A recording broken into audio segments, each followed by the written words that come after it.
somebody has went to the upper room.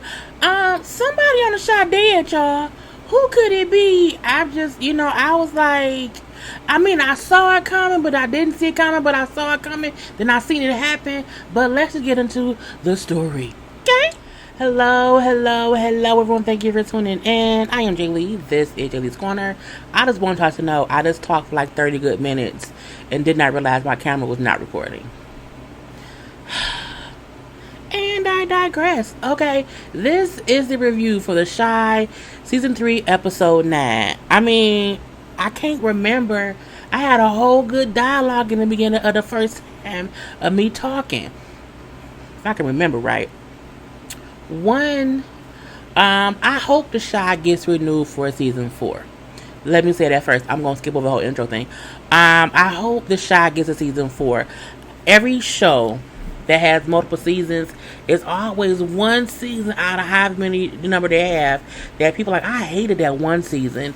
Season 3 will probably be that for a lot of people. That's why I hope they get a Season 4 to redeem themselves. And I said at the beginning of episodes like 1, 2, and probably 3 that give them time to build out the story or whatever. We only have one episode left, and I feel like this season was a bit of a waste. Not to say it was not entertaining, not to say the stories that they talked about weren't interesting, but I feel like just how seasons 1 and season 2 was, season 3 was very different. I feel like they put in little stuff that we didn't need, and look, it was just weird. I don't know, but let's get it started, okay? Y'all already know. Like, comment, share, subscribe, relax, relate, release, center yourself, and all that goodness. Boom, okay? So Keisha's sitting around having nightmares still, and so she's waking up out her sleep because when she's dreaming, she's hearing his voice and seeing things and everything. So she wakes up, panicking and everything. But she has these breathing techniques that she do to calm her. Okay, but Kevin hears her screaming and comes over to check on her. Kevin, get out. I heard you, Kevin. Get the fuck out my room now. Are you still mad? Kevin, get out. Okay, so Kevin leaves. But Kevin still consistently is following Keisha wherever she goes, because she's walking to the store. I'm coming with you. I'm not going anywhere. I don't care if you don't want me around. I'm gonna be on your ass, okay? But as they're walking or whatever, she hears like some voices of like the neighborhood, the people and whatnot, and something they say or how they say it triggers her to panic about Omar. Is his name Omar?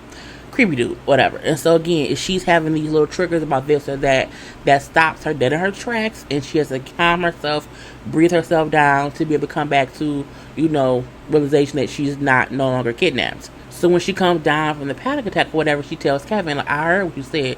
He like, huh? She like, the walls are thin. I cannot believe that you said that you wish I didn't come back. Keisha, I didn't mean that, but you said it. And she just kind of walks away. So we then see Emmett. Emmett is at Sonny's, and he's looking at Dom's ass as if Tiffany isn't there too. Okay? I'm like, bro, what is you doing? You can't be looking at booty when your booty is there too. So him and Dom are saying how they have to come up with their own name because they're not running Sonny's. They don't want to call it Sonny's anymore, and so they need a name. You know what I'm saying? I'm like, it has to be something inspiring. And then Dom says, well, let me know if you need some inspiration. And that's what makes Tiffany make that face right there, because she's like, what the fuck she means? What's going on here? Now we do see Jada look around to like this is we done something. They know Emmett up to some bullshit if ever seen it. We do see him and Tiffany sit down or whatever. He like, I love you so much. I could not have done any of this without you, whatever. You see, you've always been so loyal to me, even if I have not been loyal to you. Okay, I know. And don't forget that, okay? But I believe in you, okay? You know what I'm saying? I am proud of you.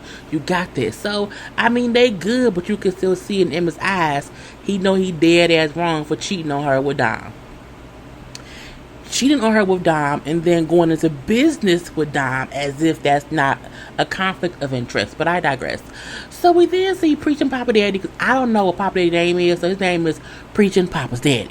So Preaching Papa's Daddy is up saying how, it wasn't until Ronnie found God, that he was able to find himself and get, true forgiveness within himself for what he's done, you know what I'm saying?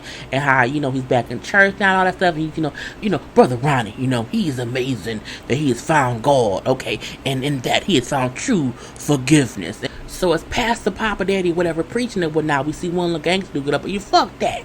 Fuck that shit. Saving that bitch don't mean shit. You still a killer, okay? Fuck. I'm like, sir, can you leave, please? So he gets up and he leaves. We gonna forget that. Don't listen to him. Ronnie has done great within himself, and he is a work of the Lord now, whatever he said. And so Ronnie, I don't deserve any praise. I'm just a vessel. To God be the glory. He realized, it wasn't just me. I'm saying? We then see his ex, Tracy, comes up because her little group raised money. And so the reward money they had to catch Keisha's killer goes to Ronnie, because Ronnie found the killer, found Keisha, gets all the money and whatnot. You know what I'm saying? He like, we know that, you was having a hard time getting up on your feet. So you know what I'm saying? This is just a token of the appreciation of the city because you helped bring Keisha home to her family and everything. And then we see Doodah and, Roslyn who's there. And we're going to donate $5,000, because we have to all be together and we should always do this and do that or whatever. And it's all Roslyn talking the whole time. Doodah like, I'm saying, I wanna say something too. But they didn't let Doodah say anything, okay? Because he was just, in the background, not saying much. And then Pastor Papa Daddy, let's end this in a song. So Doodah didn't get to speak, not at all. You can tell he's a bit frustrated with not being able to talk. But I digress. We then see Nina. Nina and Dre, it was real easy, really. It wasn't much. They just walking around working on them, trying to be better. You know what I'm saying? We see, they say we have to give we have to give Keisha more space to herself so she can get, her independence back or whatever. So we know that. And then they sitting around talking about they had to tell each other. I don't know if they were in like a lesbian group, if it's just a women's group, or what, if it's a couples group. I'm not, it was just a lot of females hanging out or whatever. And so like, tell your partner, tell the person what your burden is. Like, Nina said her burden is that she has this fear. A fear that something will happen to her kids, or a fear that Drake will fall out of love with her. Oh, babe, I'm not going to do that, you know what I'm saying? But my burden is also fear, because I have a fear of not being able to save you, you know what I'm saying? She brings about her friends has always told her that she has a savior complex because she usually dates broken women that she wants to fix. You know what I'm saying? And she's like, I think I do that because broken women are easier to love. And he said, well, you're looking for broken, I'm pretty broken, so you're going to love me forever. I'm like, but is that a good thing for a person to know that I think broken women are easier to love, so let me just date them broken, try to fix them? Is that like preying on broken women? I don't know. I know she didn't mean it that way, but I feel like it can also be, I'm like, I don't know. It made me feel some kind of way, okay? Because it's like, it's not that you want them, because I don't know. Let me move on.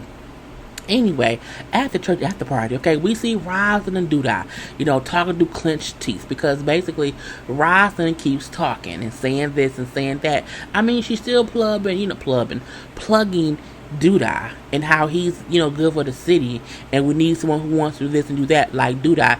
She's still building him up, but it's still her doing all the talking, and he don't like it. He like, look, I need you to stop speaking off script. Well, nigga, I wrote the script, so I can improvise.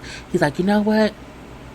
It's time for your ass to go home, okay? Because you are not the kind of take your ass home today. And she's like, this motherfucker here, okay? What is going on with that? Now, we do also see a little scene of Papa Preacher Daddy talking to Doodah. Hey, yeah, Doodah, whatever it says, what's his real name? I don't know. Doodah, I was wondering, if you could set me up with another meeting with Miss Angela. You know what I'm saying? It was so enlightening, the first meeting we had. You know what I'm saying? I'm wondering if that could happen again. Like, if you could set that up for me. He's like, oh, sure, I can. That's fine. Yeah, no problem, whatever. I'm like, Pastor Preacher Daddy, is you fucking hookers? Oh, God. I feel like Pastor Preacher Daddy is fucking hookers. Papa gonna find out, and he gonna change his whole way. It's gonna make Papa grow up too fast, because he gonna realize my daddy ain't shit. He's a charlatan. Okay, I don't want to see it happen. But we do see Papa talk to Ronnie. Just asking him, like, what you gonna do with all that money? Mr. Ronnie, you know what I'm saying? What you gonna do with all that money? I'm moving to Springfield. They like, what? For what? I got some friends there. Got a job for me. You know, I'm leaving tomorrow. Tracy walk up, oh, you leaving tomorrow? You leaving town? Yeah, you know what I'm saying? Okay. They go outside and talk, and she's like, you can come by to meet your, not meet, you can come by and see your granddaughter. That'll be great. I miss her, you know, haven't seen her in a while. And so he's happy that he can do that, you know what I'm saying? He then tells her, I'm gonna go spread, you know, my grandma ashes. I wanted to know if you want to come too. Now, you know she like me. He like, no, I think she ain't like you. My throat hurt, y'all. It's that she like me more.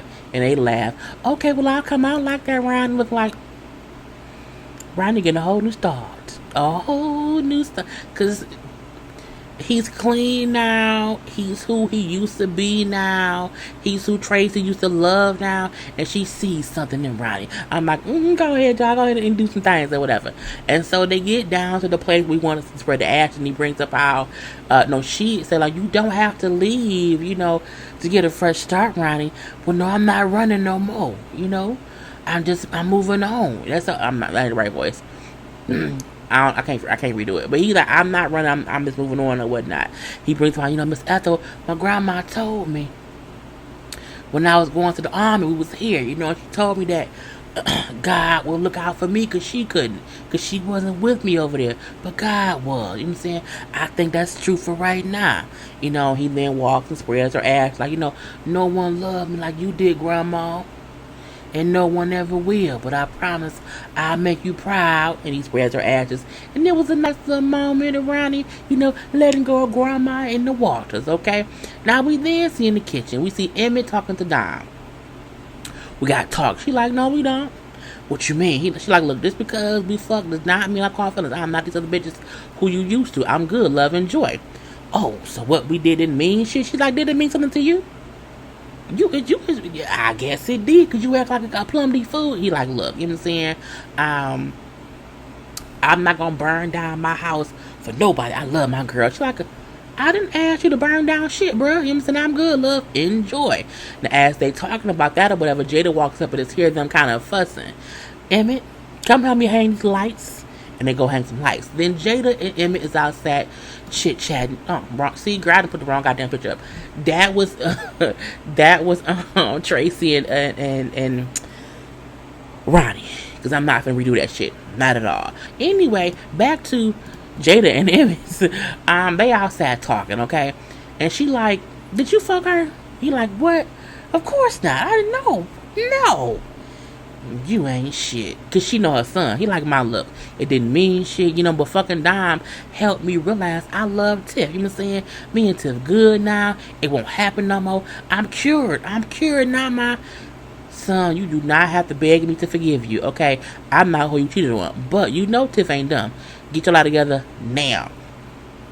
You ain't shit. Now we did see Keisha. Keisha earlier with Kevin did go to the store to get some tampon that she told us. Keisha is not at home in the bathroom taking a pregnancy test. I said, God damn it. This I did not see coming. I just didn't. I don't know why I didn't, because I felt like Creepy Omar, is his name Omar? Whatever the man's name was, seemed like a person who would not have taken any precautions to not get her pregnant. So I'm like, what? And we turns out Keisha is pregnant. Keisha is pregnant by creepy ass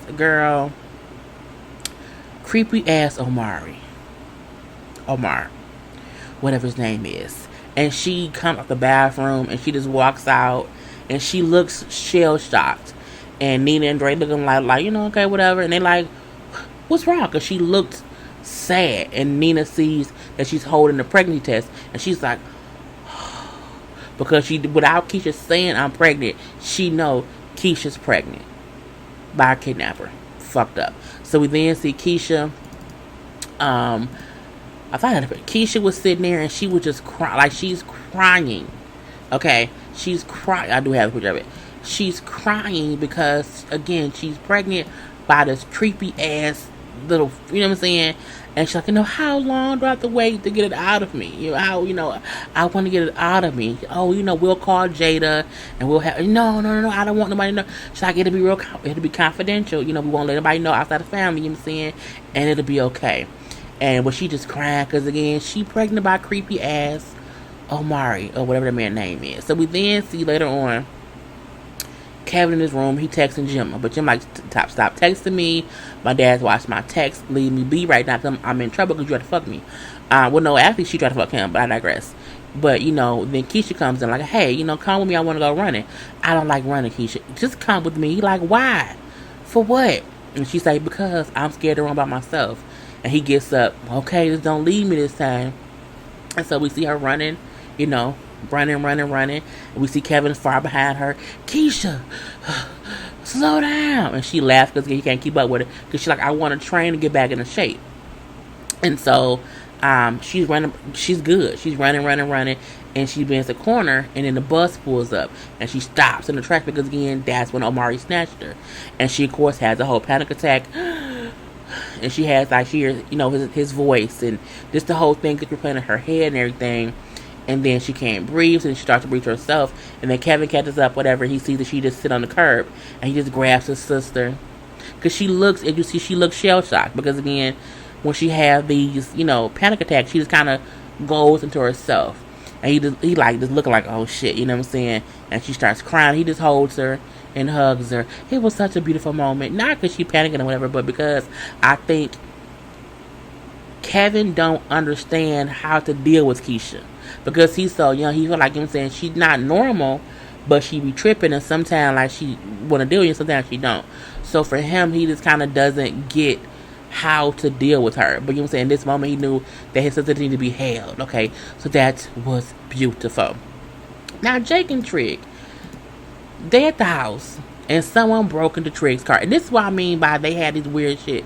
We had this whole Trig thing. Where Trig girlfriend, did she leave? I don't know. But to me, it wasn't enough of Trig and Jake. It was just a lost cause, if you ask me. But again, they see somebody break into his car.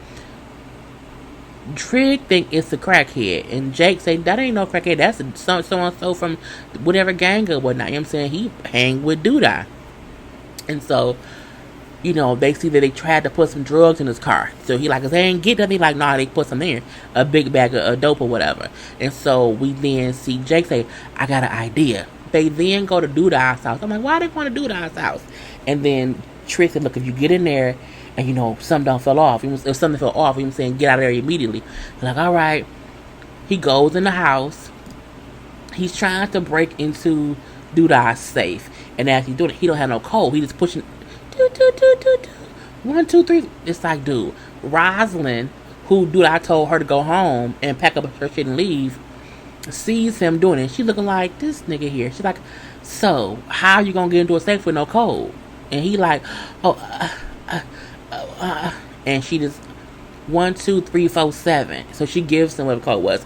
She gives him the code to Doodah's safe, and then she just walks away. Because again, Doodah like, get the fuck on somewhere. Okay, I'm not gonna help you because again, you don't want my help. I'm done. And so they go in the safe. He gets like a big envelope full of stuff, whatever. They leave with that. And I'm like, okay. And he tells Trig like, no one saw me. He don't tell Trig that Rosalind helped him get in the safe. I'm looking like, I guess he no snitch. So we do see Kevin go down to the restaurant or whatever, talking to Emmett. And this is when he brings up how Keisha is just acting so different or whatever. And he don't know, she just different. And Emmett said, look, she's been through a lot. You know what I'm saying? It's something really hard that she's been through. It's going to take her time to, be good with her. Well, how much time? He says as much as she needs. You know what I'm saying? Ain't no time on this man. Not none of it or whatever. And so we then see he's at home. And Tiffany on the floor with the baby asleep. And Emmett is looking at her. Just staring. He was like, oh, shit. He gets up. He leaves. He goes to a pawn shop. And gets her an engagement ring. Okay. We do see the restaurant. We see Dom cooking the food or whatever. Tiff come in like, we want this for that. Oh, put it right there, whatever. And they chit-chat. Hey, sis. When Dom called Tiffany sis, I say they say them hoes who call you sis be fucking your man, and Dom was fucking her man. But anyway, we see Tiff and Dom basically get along. Like it ain't, ain't even no weird between them, even though Dom wholeheartedly fuck that girl dude. I'm looking like, ooh, dirty, dirty, dirty. And so we see that he calls both Dom and Tiff outside because he's picked a name. Smokey's Barbecue. And for Smokey Robinson. I'm like, well, okay, I guess so. So we do see Ronnie go and see his granddaughter, you know what I'm saying? Oh, she looks just like Jason. Just like her father, you know what I'm saying? And then the mom like, yeah, I'm trying to get her like into a special school because she's so smart, you know what I'm saying? But it's so expensive or whatever, so I got to do this or do that or whatever. And then Ronnie goes in his pocket and pulls out a money order. And said, hopefully, I know it's not a lie, but hopefully it helps. And she was like, oh my God, thank you. It was enough for a shocking moment or whatever. And so Tracy then invites him, well, hey, let's go down to, the new barbecue joint or whatever that Emma's doing. You know what I'm saying? I know you like barbecue. Okay, because Ronnie leaving that day. But he like, Tracy, like, you gonna stay with me. Okay, so we then see everyone goes down to Smokey's Barbecue. Ronnie is there, so is Tracy. Even though dude gets pissed off that Ronnie gets called to the front of the line because, again, Emmett owns the place. Ronnie saved Tiffany, so Emmett's cool with Ronnie or whatever. Papa and Kevin come down, and Kevin's upset because, we can't talk to Gemma. But Papa, I got an idea. Boom, pow, pow. So again, it's a big, big turnout. Okay, I'm like, it's really, really cool or whatnot. And we then see on the outside of it all, you know what I'm saying? And be like, okay, so it's the opening of Smokies or whatever. It's gonna be great, great, great, great, great. But first of all, I want to do this. He gets on one knee, he proposes to Tiffany in front of the place. And I'm like, oh, don't do it. Don't. But he does it. Now, Tiffany looks surprised, but she said yes. And even Dom looking like, ain't this about a bitch? And so Jada look like, ain't this about a bitch? So does Dom. Even his baby mamas, okay, who are all there. Because those are the other two kids that he has. And they look like, I can't believe this motherfucker proposed to her in front of us or whatnot. I can't believe he did it because, again, you just cheated. But Tiff reluctantly said yes. I feel like she said yes because it was a whole bunch of people around. But I digress. Anyway, so Darnell come down and Jada like, your son proposed to who? To his baby mama. Which one? She like, nigga, Tiffany. It is the one that's in Aquarius. And she like, I don't know her sign. Darnell is definitely needed. They need more because he's funny. He's funny. I like him or whatever. I mean, he's her ass up or whatever. Anyway, so we then see, you know what I'm saying, Jada tell Tiff like, oh, that's a nice ring. Like, but don't be afraid to have a long, long engagement. Because, again, your baby daddy ain't shit. So we then see Jake and Trig, who takes whatever documents they got from Doodah's locker thing, whatever, to Camille's headquarters to give to her to use. This is my thing about them doing that. I don't want Lena Waithe as the mayor of the Chi. I feel like we don't need Lena Waithe on the show. Focus on writing the shit. Okay? Do that. We don't need you in the show. The reason I wanted Doodah as mayor because it makes sense. Because you have crooked people or whatnot. And if the only two people is Doodah and Camille, the only thing I think can happen is Doodah will lose because of whatever information they just gave Camille. And Camille can also then be the loser because of, I don't know, whatever else. But I don't want Camille to win because I don't want Lena Waithe back. I don't. And, we see that or whatever. We then see back at the barbecue, you know what I'm saying, Darnell is flirting with Dom. I see where Emmett gets his charm. Oh, he gets more than that from his daddy. I'm looking like y'all is nasty. But I will be here for Dom and Darnell. He said, yeah, D&D. Both our names start with D. I'm like, you trying to give it a D? Girl, bye. Anyway, we then see Keisha's at the house or whatever. Looking up first weeks of pregnancy, whatever.